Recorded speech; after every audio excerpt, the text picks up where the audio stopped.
मौसी मौसी कहला से जाबे दूधवा पियवनी आखी कजरा लगवनी लागल जिदिया जीजा कपड़ा पहनवनी स्नो पाउडर लगवनी। हानु झूठ बोलतनी ये सच बा जीजा जी।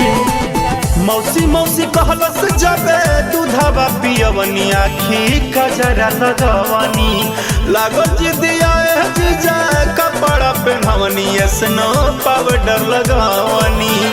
कतनो ले रही गोदी हम कमी रहता कतनो ले रही गोदी कम कमी रहता ममहाराइल बा बेटवा रे मम्मी कहता ममहाराइल बा बेटवा जवन मम्मी कहता ममहाराइल बा बेटवा।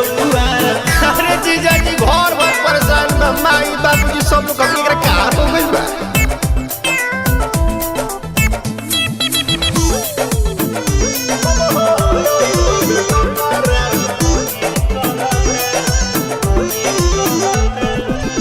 रौरा हमारा बात होला कैसे जानकारी बा रौरे मानी ले जीजा रौरे बेमारी बा।